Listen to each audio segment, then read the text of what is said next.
Normally, I do my best to share things with you that will improve your writing. But not today. Today, we're talking about things that you might be tempted to do or are already doing that will not make you any better at writing. On the surface, these seem like good ideas, but if you dig a little deeper, you'll see that they won't necessarily help you achieve your writerly goals. All right, thing number one that may not necessarily help improve your writing: cutting stuff out of it. I put this on this list only because this advice about cutting stuff from your writing is often shared as a sort of universal truth. Brevity is often lauded in writerly circles, and you'll find plenty of great writers extolling the virtues of an Ozempic-style purge of lapidus prose from your manuscript. Quotes around killing your darlings, doing in one sentence what could be done in 10 sentences, or hunting every single extraneous word to the point of extinction are widely circulated. But is it a universal truth that more cutting always equals better writing? Obviously not. I will never advocate for bloated, overfilled prose or keeping unnecessary words that you don't need and are unneeded. Cutting out unnecessary parts of your writing, whether they be individual words, paragraphs, or entire scenes, is an important step in refining a novel. But cutting should not come at the expense of substance. It is entirely possible to cut a piece of writing to the point where it is devoid of voice, emotion, and charm. The absolutely most efficient way to deliver a story may not be the way that creates the most enjoyment for the reader. The advice to cut ruthlessly assumes that you are creating flabby writing with lots of stuff that needs to be cut out of it. But that's not the case for every writer. Your writing may be too sparse, too devoid of substance to the point that adding more to it rather than taking away from it may be the better course of action. You might have too much dialogue relative to the amount of description you have. You might be describing the characters in a lot of detail while leaving the scenery almost blank. In those cases, some parts of the writing should probably be cut, but others will need more added to them. So universally saying that cutting is a good thing for everyone's writing is not correct. There's a lot more nuance to it. All right, thing number two that won't improve your writing: waiting or delaying. Sorry, hold on, I don't think we're ready to do this one yet. Just give me a minute. If you want to get better at doing a thing, then doing that thing is probably an important thing for you to be doing. I think like Einstein or Da Vinci or somebody said that quote, not sure. Obviously, waiting around before writing, trying to find the perfect idea, trying to learn as much as you can before you actually start writing is not going to help you improve. Improvement comes through practice, and no amount of preparation is going to make you better any better than actual practice will. There is value in preparation, but if preparation is being done just because you want to delay actually starting writing, then that's a problem. Now, I would also argue that it's possible to be actively engaged in writing practice and still be delaying in a way that will stifle your progress. You might have an idea for a novel that you feel you aren't ready to execute on yet, so you spend your time focusing on other projects and not pushing outside your comfort zone. You might have gotten partway through a novel only to realize that the scene you have to write you really don't feel like writing, or that there's a plot hole you really aren't sure how to deal with, so you go back and start editing the beginning of the novel and fail to make any more progress on it. You might have a finished novel that should really go through some kind of critique or editing process, but you feel you aren't ready to do that yet, so you don't do it. Being ready to do something is a bit of a myth in my view. Yes, there is value to preparation, and yes, you need to make a realistic assessment of your capability before you jump into something, but you'll also never be fully prepared to do a lot of things, and preparing yourself often just means delaying something that you don't want to do. Doing the thing is what makes you able to do the thing. You won't be able to do the thing until you've done the thing. Okay, that quote I'm pretty sure was Da Vinci.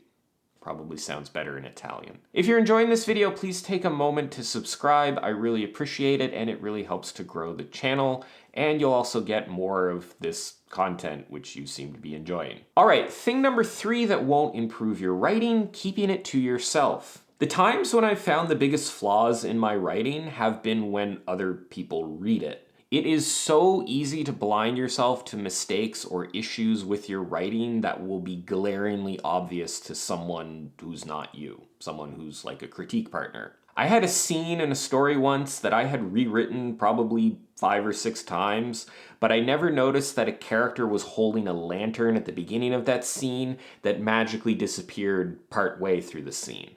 That's the sort of thing that it's easy for you to miss, but someone else can help you find quite easily. Now, getting critique on your writing is a gut-wrenching, nauseating, immensely painful experience akin to setting up an inkjet printer or speed dating. But just like those other activities, critique is necessary for you to advance and grow as a writer. Except for the inkjet printer thing. Those should just be avoided. Buy a LaserJet. It'll make your life so much better. Next up, thing number 4 that may not improve your writing, revision. No, I'm not one of those revision is evil, your first draft should be perfect kind of people, though those people do exist, and I don't think their arguments can be dismissed out of hand. Revision is an important process, and like 99% of writers out there do revise any piece of writing that they produce multiple times before they consider it finished. Sometimes it takes time to figure out how to approach a scene, sometimes later events in a novel will change how earlier parts should be approached. Issues with prose flow or word choice may not jump out at you until you reread them or until a critique partner points them out. This is especially important for passages that may be confusing or not fully explained. Even though there are people who say you shouldn't rely on revision to fix problems in your writing, most writers use revision for that very purpose, and it works very well for, as I said, 99% of writers. Revision is incredibly important, but over-revising or putting your revision energy into the wrong places will not improve your writing. You can revise something and feel like you're improving it when you're really just making it different. If you've read a scene many times over, you might feel like it's boring and needs to be changed around, when in reality, you've just become familiar with it. If you keep revising a scene, you keep rewriting it, and it still isn't working, there's still something that feels off about it, it might be that you're not noticing the actual problems that need to be fixed. In this case, you're revising it, but you're revising the wrong things. You're addressing the wrong problems. I've noticed that I have this belief that unless I've rewritten a scene multiple times over, then it's not good. And I don't know that that feeling is necessarily based in reality. This obligation to revise something just because it was written as part of a first draft is not always correct. Yes, a first draft is almost always going to require some cleanup, perhaps a fair amount of cleanup.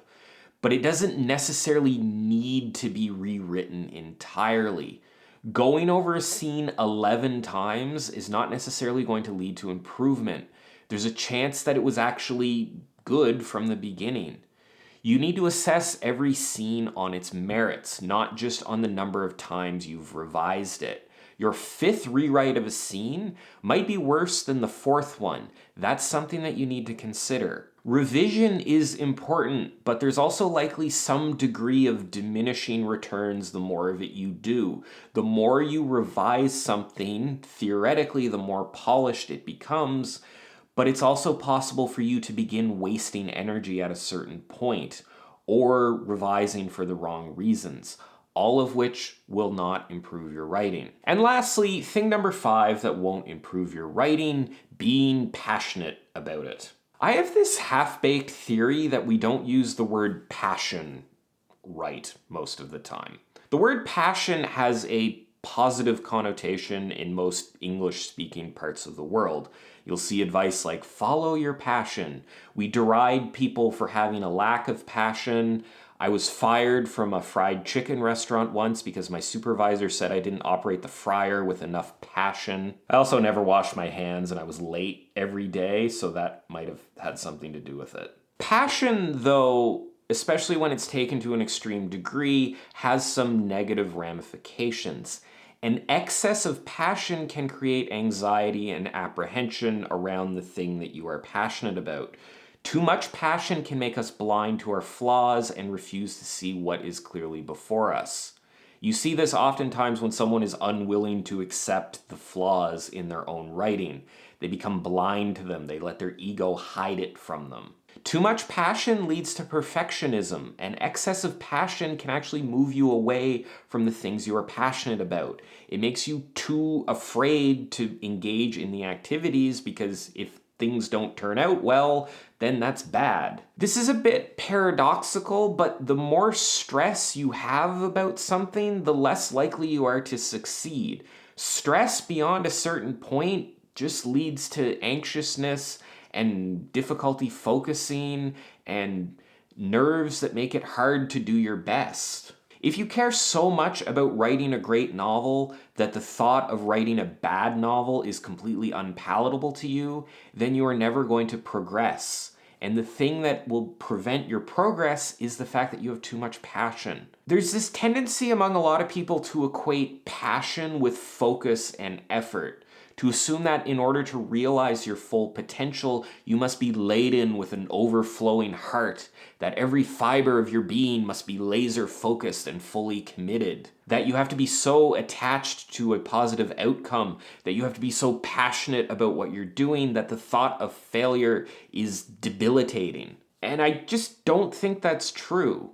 I think a strong argument can be made that a relaxed, accepting attitude is what will set you up for success. That the energy that passion adds to the process is really just a distraction. It takes energy away from you actually executing on good writing and makes you think about things like failure or not living up to your potential or all of this kind of stuff. Passion is this nervous, loud, unhelpful voice that you carry alongside you. It wants the results and only the results. Passion is in many ways just baggage that will ultimately weigh you down. To someone who is passionate, the possibility of failure is terrifying. Their motivation comes from a place of fear, from a worry about not achieving. Removing passion does not mean removing achievement. It does not take away the striving that comes along with a desire to write. You can still put lots of focused effort into your writing and not be overly passionate about it. A lack of passion is not apathy. Those are two different things. That's what people get wrong. They think if I remove passion, then I'll stop caring and I won't want to do the thing. That's why I think we have a cultural bias towards viewing passion in a purely positive light. You need some source of motivation to pull you through writing. You need to have something that puts you in front of your project every day. But I don't know that passion is necessarily the best way to do that. Just like this ending might not be the best way to end this video, because it's not a very good ending. So there you have it. I hope you enjoyed this video. I'd love to hear what you think about all of this stuff in the comments down below. Please remember to subscribe to my channel if you want to see more stuff like this. Thanks for watching, and I'll see you next time. I don't know why I did the outro all in one breath. That was kind of awkward.